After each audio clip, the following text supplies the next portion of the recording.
Right. These are some high school buddies. Why don't you introduce yourself? Lou, we'll start with you, man. Yep, that's me. I'm Lou. And I'm Luke. So this is Lou and Luke. Luke right now has he's a dear friend of mine, and another dear friend of mine that is Cash. And he's on a mission right now in Virginia, and he gets back next May. So this is for Cash. With this cheap bottle opener I bought. What year is this from, Jack? Pre-pandemic. So it's gonna have a. I'm already making an ass of myself. Show the camera my little bovine shit ass bottle opener from. It tastes like the potato. The gym. So we're gonna make a quick little toast to Cash. Cheers, man. We hope to see you soon.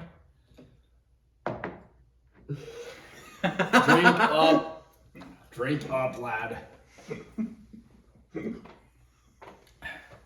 What's funny? Spit my entire thing back into the bottle. That's kind of gay. Okay. So, what did we see tonight? Dial of Destiny? I wish. Oh, that was last week. I wish I saw Dial of Destiny this time. Which I know, like 2 weeks ago, I made a little 4th of July Barracks video talking about Kingdom of the... I'll have some more of that. Thank you. Oh, thank you very much. I talked about Kingdom of the Crystal Skull, and I hadn't seen Dial of Destiny yet. I'm on leave right now. Okay, that's good. You're trying to take advantage of me tonight?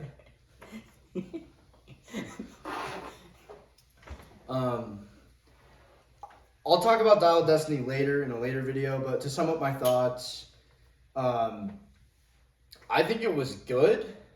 You're talking about Dial. Yeah, Dial of Destiny was good, but from a Lucasfilm IP, for something they put like $300 million into, it should have been a lot better.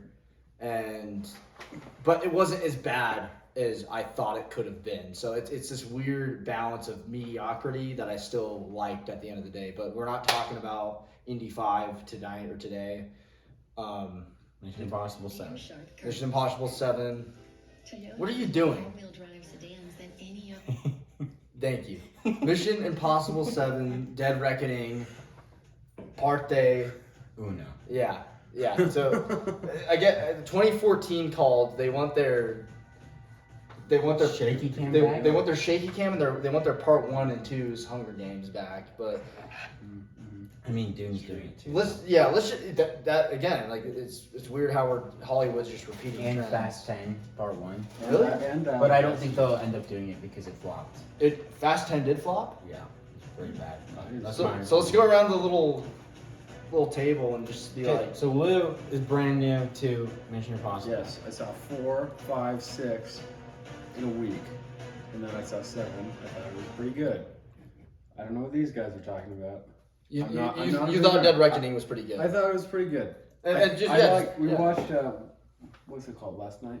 We watched Fallout. Fallout last night. We That did, was better for sure. Fallout is a head and shoulders solid. I can movie. agree with you. I also Fallout think it's is Christopher better, McQuarrie's best in his directed. but I think that this one was much closer to Fallout than, in my opinion, than what you guys seem to. In the context of Mission Impossible, unpopular opinion, I think 3 and Ghost Protocol, to me, was the peak of Mission Impossible. Rogue Nation felt like a filler movie. I'm not a huge fan of Christopher McQuarrie's directing style in the context of Mission Impossible. Fallout was solid, but I think it's like a rehash of all the good things Ghost Protocol did. That's just kind of my little spiel on it. 3 and 4 are my favorites. I love 1. It's a great Brian De Palma film. And then 2 is a really fun, just fuck it, John Woo, guilty pleasure movie. You haven't even seen 1, 2, or 3. This is true. I have not. I mean, what else would you corroborate or add on to that, Luke? What about Mission Impossible in general or Dead Reckoning? Whatever you want to put out there. I mean, I like sitting in the theater. I wasn't like, I want this to end. Like it wasn't. That was me. It wasn't that bad for That was me. me. It was.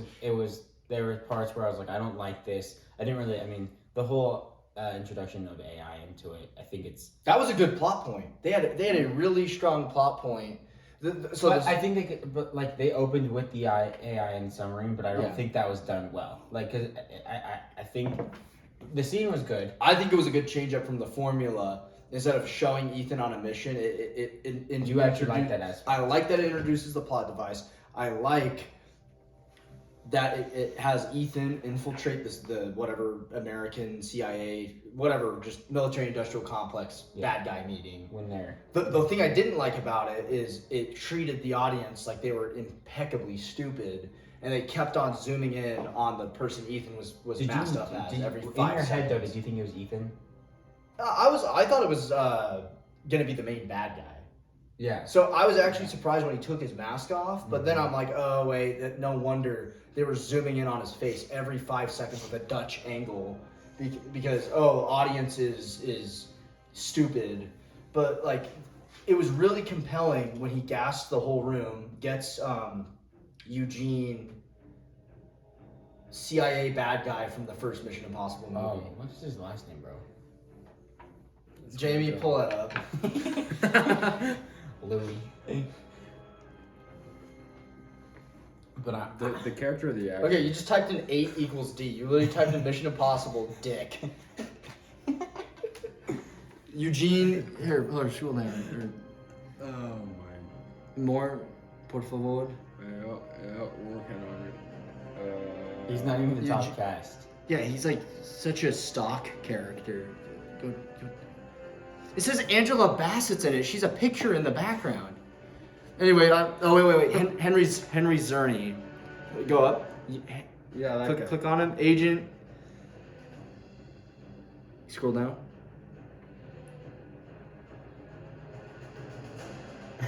Okay, this needs to be edited out of the video. Bad CIA man from the first movie in 1996 just comes back in this one because everybody. I mean, he's not memorable. That's Everybody what I was remember his dying name. to have Henry Zerny reprise his role after 30 years. Kittredge. Agent Kittredge. Kittredge or Rich? So Agent CIA Kit Director Ridge. Eugene Kit Kat comes back. Kit We're just calling him Kit Kat for now. That's fine. Kit Kat. I'm good with that. And where the fuck was I going with that? You were talking about how they just gassed him.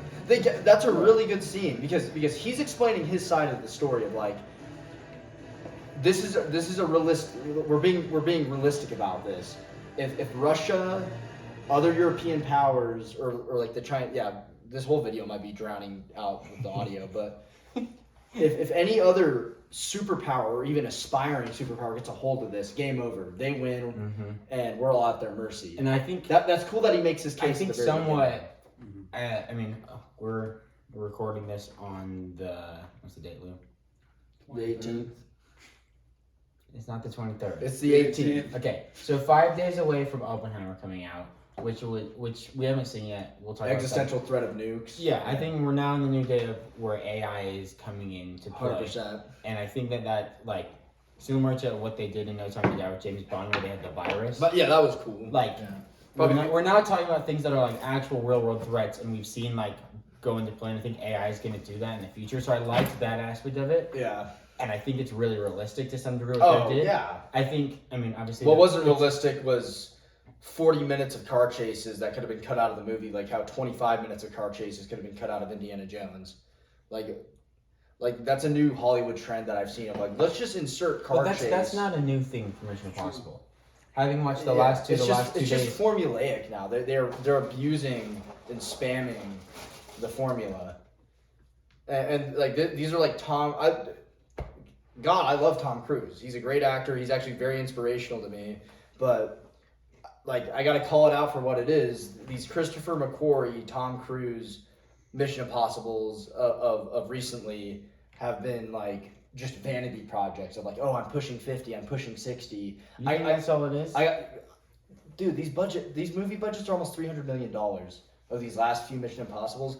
He's spending a crap ton of money to prove to a global audience, I'm a tough, strong 50, 60-year-old guy who can do all these crazy stunts, and we're just gonna film it and make it a movie, even though it's like Jackass but without jokes. That's what I take away from What it. I think sad is that I think we're now in this era of like Hollywood's only releasing sequels or franchises, Yeah. reviving properties. And while Mission Impossible is a long franchise, like I was okay with that because they were putting out consistently good movies that were, and it's not like they're popping out every year. The last one was 5 years ago, so like it's not like it's a Marvel movie where we're getting 4 every year. So it's fine with that. But now it feels like they kind of like tainted it. Yeah. Oh, big time. Like like it was going so well. Like Fallout was seriously probably one of the greatest spy movies ever. In my opinion. Fallout's a really good movie. I mean, if you watch it, there's flaws for sure. Yeah, Most movies have flaws, like but- Fallout, it's like I'd give like an 8 out of 10 or like a 7.5 out of 10. That's fair, yeah.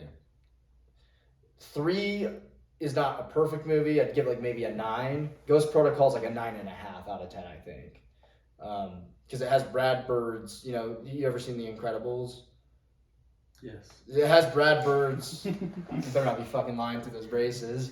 It has Brad Bird's like superhero animation energy, but in a live action Tom Cruise action movie. It worked really well, but like on paper, you're like, this does not match. Plus, I mean, but it there's matched those crazy scenes in that, sensibilities. but it's also grounded to a degree, which is good. Yeah, And I think that's, I mean, Mission Impossible does that really well. I like how like except for this one. Well, Tom Cruise. Yeah. I like how Tom Cruise is never able to just do everything. Yeah. He's pretty good, but he fails at a bunch of stuff. Yeah. He's never the best fighter. Like, I like that aspect. It's not like Star Wars or any of these other movies where the main character is like literally... Plot armor. Yeah. But this movie became a because movie. Like, it had movie-isms left and right. Such as... Okay. And give a definition of movie-ism. Like, a movie-ism's just like, it happens because it's a movie. Okay. That's movie-ism. Him parachuting on the bad guy that's about to kill Haley Atwell. Yes. Like, that's a movieism right there. That's plot armor right there. Like, just them knowing exactly what's going to happen to the key if they give it Also, to somebody. my and question stuff is- like that. When he shows her the key, I didn't think he was going to have the key. Does it show him grabbing the key, or did it just kind of happen? When he was fighting on the He train, fought the guy that took it. No, I know, but did it... it doesn't show him in the fight taking it out of his pocket, Okay. but he just happens to have it Okay. in the scene. I So didn't it's like, It was just in his pocket. like this was the most that I can think of. This is one of the most because movies I have ever seen, Well, I also or at like- least in recent. I memory. thought Haley Atwell was she a great actress. Yeah, I bet. But- I bet you liked it. Okay, but I do feel like her character. Well, Her character's the exact same. was a pretty good character, but all that her character did was mess up the plot. Like, you know how Haley Atwell's a British white lady who steals stuff and runs away? Kind of like British white lady in Dial of Destiny who steals stuff and run away. True. Kind of like The Force Awakens, Rey is a British white lady that steals stuff and runs away in the desert. This is like, why is this a thing in Hollywood now? Like, oh, it's a white British lady with the fish and chips minch. But she wasn't a perfect character either. Which I think that Mission Impossible does. Haley does Atwell pretty. was one of the high points of the movie. And Well, I that- think that's like, ooh. I'm just saying the Mission Impossible movies they make good characters Mm. because they're never like you have like Benji who's pretty good at what he does, and same with Luther, Yeah, but they can never just do everything. There's some things where it's like they have to work as a team. that's a plot device they just got. Because these movies through. are big on teamwork. They have cohesion that in order to get stuff done. And like another thing that's like this is literally the weakest Mission Impossible I've ever seen. What are you laughing at? Another movieism. I just tell us. Okay, yeah, I think it's really funny. The thing that makes the faces for them is Just I mean, doesn't that work. itself is just a movieism, but then it's just, just like, oh shits- no, it just doesn't work. Just shits anymore. the bed because which movies is already used though in the other movies. Like Yeah, it seems like literally in Fallout, or was it Henry Rogue Cavill Nation? breaks the face. Well, that mask one, thing. and in Rogue Nation when like they're like, no, I guess Fallout when he's gonna go meet the White Widow and he just has to go. and, yeah, like, so go- Henry Cavill yeah, breaks the yeah. screen on the guy. Yeah. Yeah, so, that's what. Yeah. But yeah, it's just like this. Like the tropes in the movies are just This- being like recycled. They're being overly recycled and it's like falling apart because it's just so degraded from being reused. Like that is literally my like I literally wrote here shittier than my dog's poopy butthole because even though I'm on leave, my dogs are peeing out of their ass right now because Okay. they I don't think we need to go on this no tangent. they went to my dad's barbecue. The grease bucket got left there, and you know what my dogs did? They licked it dry. They licked it clean, and now they're squirting barbecue juice out of their ass, and it gets all over their fur. And I've showered them like 3 times now, and that's been like That's been more enjoyable than this movie. accumulated the probably 2 hours and 43 minutes that I've scrubbed my dog's furry assholes clean was more like fulfilling than this movie. So, I mean, was there a high point for you? Oh, literally this. The AI plot. Okay, well, Let me say it. No, I'm just saying, give an overarching view of what the AI plot is before you go. Well, the people. This is spoilers, so people know what we're talking about. Yeah, fair. Okay. Which, yeah, if you made it this far and you had the That's a lot. movie spoiled, There's a lot of spoilers. you're a fucking idiot, right?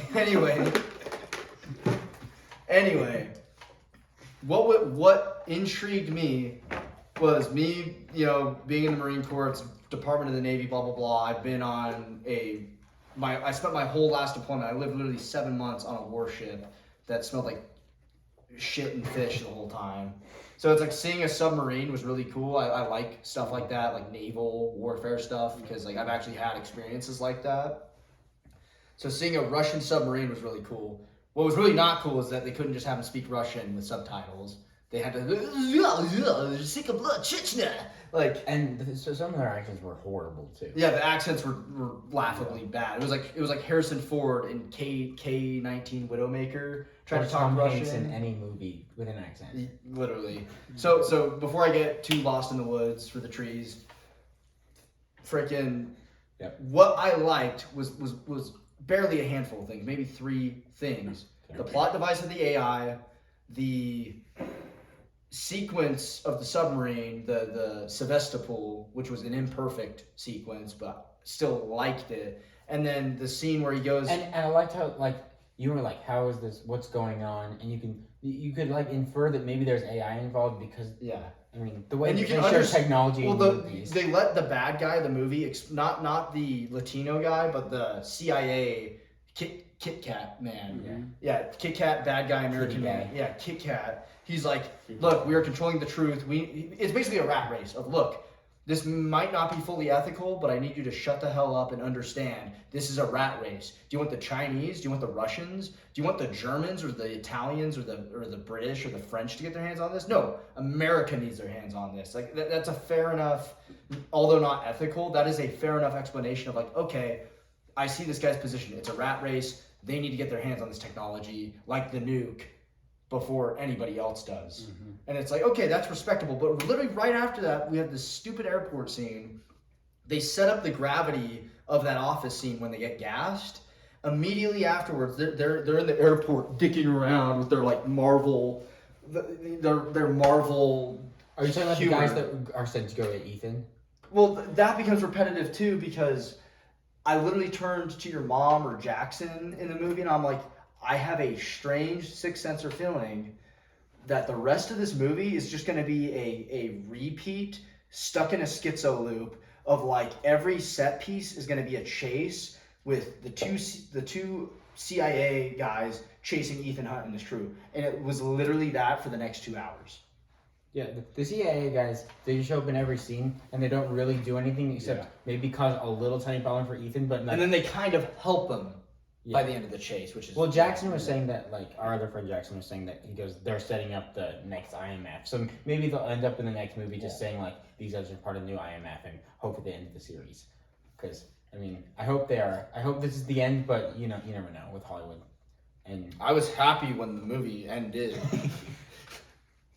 that was, other than, like, the first 2 scenes of this movie being promising, the most, like, promising feeling was the movie being over, closing the reclining chair in the theater and getting the hell out of there. That like I have seen 3 movies in theaters this year: Guardians 3, Indy 5, and this. all franchises. All franchises. That's depressing about the state of cinema. But literally, Guardians 3 was actually really good.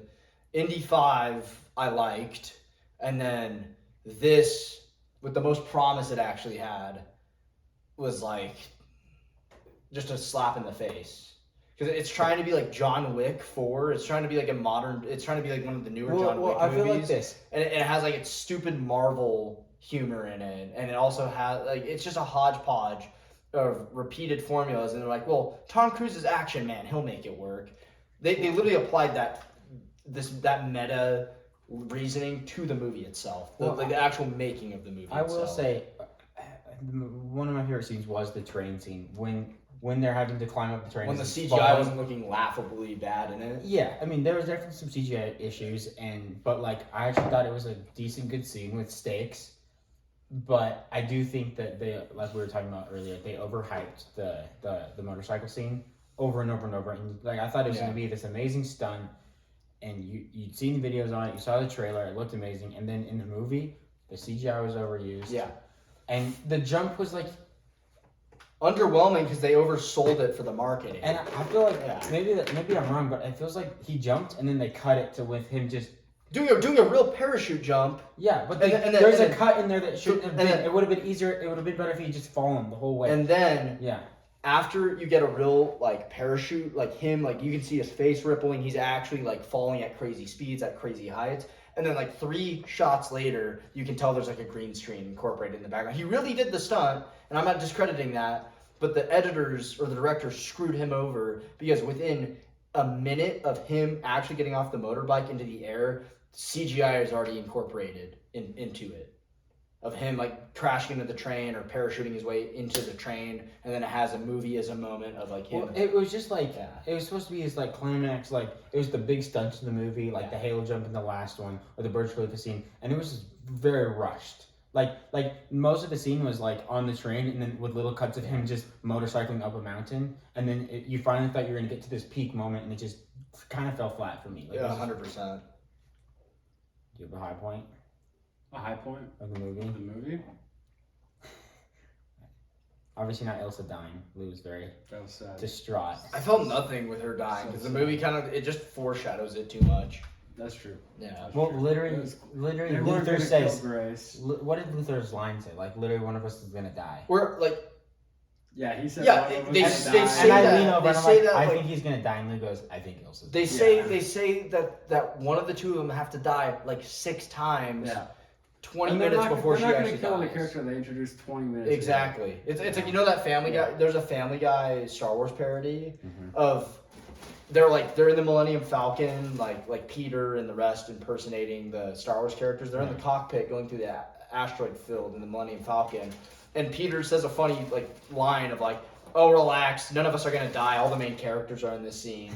It was just that's like what it felt like most of the movie, and it was like, well, I mean, they did. Here's an example of a death that like messes with you.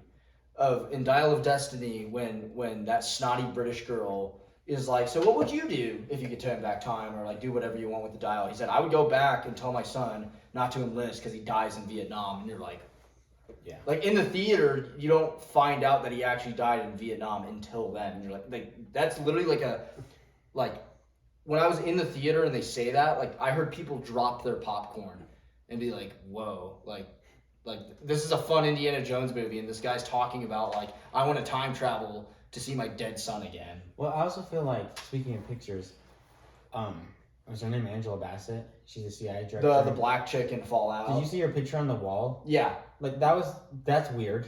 The picture's just on the wall of that building, and then she's just not in it anymore. Yeah. Like I thought that was weird. Yeah, that didn't make much sense. Like, I have a question. Yeah. For you guys. You know how the AI, they give it like not like a face, but like the circle thing that looks like every bland technology. I think that's so dumb because there's no like, why would there be a face to it? What was with him being in the casket in the train with the little with the little mask? I didn't get that either. I think he got shipped on in that. And he reads the what the AI is saying. I think he was just that was oxygen because he was in the box. No, because it was making like noises. Oh, was it? Yeah, I think he's. I think he like reads what the AI is telling him, so he knows all this stuff. Well, the whole thing with the watch too, and him setting it, and then it has the AI thing. Too. Movieism. Yeah. Movie. This is literally like. I have a feeling, kind of like how Spectre was trash, but No Time to Die was actually quite a bit better. But not great. I really like No Time to Die. I have an unpopular opinion about that, but it's like Like I feel like this is setting up a lot of stuff unsuccessfully. I feel like part 2 is actually gonna get like its foot out the door. I think part 2 could be a really, really good movie, but this was like a kind of failure to launch in a sense for this little 2-part epic that they're trying to go for. Yeah, so I mean, do you actually think they're gonna sum it up nice? And will I think it's we have an possible. Ethan Hunt send off? Maybe. I think it's possible. Do you think is also we were talking about it too, but you were talking about how in 3 there's a lot of plot about his wife. I haven't seen the first 3 forever, and then in 4 we get like he sees his wife at the end of the movie. There's like that's the closure. Then they bring her back in Fallout, but then like they didn't really ever do anything like that. Something with his wife probably will come up in part 2. Mm-hmm. Like I think there's a lot at play in part 2. I mean, but they were also teasing like a love thing with him and Haley Atwell. Do you think that's anything, or is that just? That's been every. Was that just that's been every movie since like even Ghost Protocol. He kisses Agent Carter, and you think she's gonna be sticking around. It's another like just Tom Cruise vanity thing of like, oh, I get the girls in all the movies, but like, well, I guess one thing to point out is like this movie needed to maybe only be 2 hours or less, where they could have introduced the AI threat, and it could have ended with him making the choice of like, I have the key and I'm jumping off the train with the parachute. Like they And then end it. and then end it, but it didn't need to be 2 hours and 40 freaking minutes. It did not. So I think part 2 they have actually more free space than this, but they screwed themselves on this one because they chose to have a stupid airport scene that lasted like 20 plus minutes. But there were some good parts in the airport. They had a bike chase, a 4-doorless car chase, and a mini like Fiat. Roger Moore era wannabe James Bond joke car Fiat car chase. Like all 3 of those happened together. That was probably like an hour of the movie. Just like I was upset that Indiana Jones. You're even like, when's the Morocco chase gonna be over? Yeah, it was. That was like the low point of the new Indiana Jones. The low point of this movie is a car chase that takes up a third of the runtime. Like that makes Indiana Jones look good with the car chase at least. The only thing I would say, at least his car chase was real. The Indiana Jones one is so CGI. Well, the Indiana Jones one is stupid, but it only lasts 25 minutes. This one had to have been 40 minutes combined. You think in the Rome scene? Yes, because it started out with a bike, then the BMW, then the little Roger Moore for your eyes only looking Fiat, and it literally combined. It's hard because it was so long. The chase scenes in 4, the chase scenes 5 and 6 are so good. 4, 5, and Fallout. Yeah. 5 and 6 have some of the best chase scenes that I've ever seen. They're organic and they're amazing. This one's like, let's just cut really quickly. Let's film it with a Dutch angle and let's CGI it. Also, okay, speaking of Dutch angle and that shit, like the shaky cam was way too much. Like I don't know, like most of the scenes were shaky, especially in the car. Like it was so shaky and like characters having dialogue this far away from each other and talking about AI had a Dutch angle and it was still shaky somehow. What the fuck? Movieism.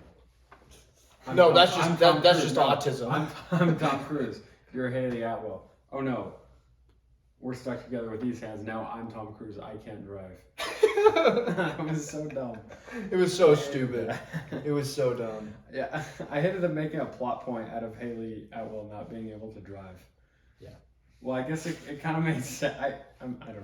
He's like a escape driver, but it was just like I don't know. Just was unneeded. It seemed. Yeah, you know? she was laughably bad. What about like the risky business era looking Tom, like literally like the flashback scenes? The flashback of Tom Cruise looking like he's from 1983. Well, Lou hadn't even seen the beginning ones. He goes, "Did I miss something?" They bring that plot point up like we once, don't even know what's going on. Yeah. And then they forget about it. I guarantee you, part 2 is gonna forget about it somehow.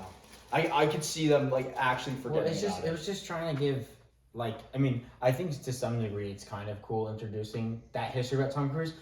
Watch him forget about it. About Ethan Hunt, but I also think that like part of it is just the mystery of Ethan Hunt. Like he's just this good dude who works for the government and who always goes rogue. Like I don't think we needed a. In my opinion, this sounds really freaking weird. Not the best Mission Impossible, but the best plot of any mission. One? No, it was 2. Oh. Because 2, if you remember, you haven't seen it, but 2, if you remember, has the Chimera virus. It's a virus that kills you. It's basically Ebola that kills you in 72 hours. And it's like, it's really cool that it's like a virus movie in the 21st century. He's not giving plot points. Yeah, you're good. But yeah, 2 actually had the best plot, not the best execution, because I don't think John Woo was a great fit for the context of the franchise. It's still a guilty pleasure of a movie. 2 is, not this. What did John Woo do? Tokyo Drift? Maybe. Maybe I'm mixing people up. John Woo did like Hard Boiled and Lou, look the up first Charlie's Look up who Angel. directed Tokyo Drift, please. He might have. John Woo does. He also did Crouch Tiger, Hidden Dragon. He does like a lot of martial arts movies. I think IP Man was another John Woo movie. Yep. Justin Lin. Yeah, totally different guy. But I don't know. you're probably thinking of Ang Lee. Ang Lee did like one of the Hulk movies and some other crap. But I don't really have much more to say about it. I'd say we got some pretty good footage to riff off of. I think eventually, overall, I mean, I gave it 3.5 stars out of 5. 2.5 if I'm generous, but that's like I gave it 4. 4. And I think that it is the weakest. I mean, there's no argument here. in the entire franchise. Okay, but I'm gonna say for sure out of Chris McQuarrie's, like I expected more out of it, especially following Fallout and the trailers and the hype over it. COVID, the delays, all that. Yeah. Like I expected more out of it, and I was disappointed. Rogue Nation. But it just didn't feel like Mission Impossible to me. It like had this weird feeling, similar to like Indiana Jones, how it had this weird feeling. But Indiana Jones felt more like Indiana Jones than this felt like Mission Impossible. So Indiana Jones, the Dial of Destiny, it's like I can't fault it too much with the director differences because Steven Spielberg's literally not directing that one. It's James Mangold who did Walk the Line, the Wolverine movies. The guy's Ford v Ferrari. Like this guy is just a phenomenal, God blessed director. I love James Mangold, but watching Indiana Jones 5, I was like, this feels like a J.J. Abrams movie, but not in a bad way. I think J.J. Abrams is a good director. It just gets bad. Mission Impossible 5 or this one? I said Indy 5. Oh, Indy 5. Indy 5 didn't really feel like a James Mangold. It felt like if Indiana Jones was directed by J.J. Abrams, whereas this feels. I also think Disney just does that to directors. They constrain them. Yeah, that It's had kind of like to have been Taika what happened. Waititi. They it felt like they gave him a lot of free reign on Thor Ragnarok and made it the best Thor movie in the franchise. He comes back for Thor Love and Thunder, just awful. Thor Love and Thunder could have been one of the best movies. But they choked it. It was horrible. There's like nothing that I liked. Thor Love and Thunder, I would have given it like 2.5. I gave it like 2.5 stars as well. This, it's funny because the plot point is about AI dominion and like dominance. This literally feels like it was written by an AI and directed by an AI. Like that's how like off kilter it was. It doesn't feel like it was directed by Chris McQuarrie. It doesn't feel like a typical Tom Cruise movie. Like there's. And it's funny because Edge of Tomorrow is a Groundhog Day future military movie with Tom Cruise. The formula you catch on by the third scene, you feel like you're in Groundhog Day watching this because another chase scene. Some goons that were sent to hunt down Ethan Hunt and his friends, like the black dude and the weird furry hair dude. The CIA guys. CIA guys. Every scene. It's. They're gonna intercept or apprehend them. They need to get in a vehicle and get away. That was like 2 hours of the movie, and then the rest of the movie, like the next 40 to 20 plus minutes of the movie, is just we're this far away from each other, but we're gonna talk in a Dutch angle and shaky cam. So I think in summary, With 2005 CGI, it was a really long movie. One of the weakest, if not the weakest, in the series. Rogue Nation was my least favorite Mission Impossible. I disagree. This took the spot. I think. I thought Rogue we Nation got was some fine. good action sequences. The filming style was a little weird. Camera shots were not great in some scenes. Some was okay. And overall, like, I'm very disappointed, especially following Fallout. Yep. And having watched Fallout last night, it was even more disappointing. Fallout was a titan of the franchise, and this just fell terribly short. Any closing remarks, Sir Lou? No. I mean, so Haley Atwell, Yes. I could love her, but that Asian, Mantis from... that's her? That's Mantis. Dude, I knew it. Dude, she could like, She could domestically abuse me. She could get away with murder. But anyway, that's the video. Cut. Love you guys. Bye. Cut.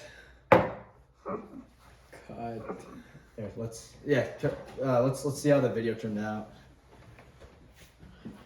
Let's try to get this.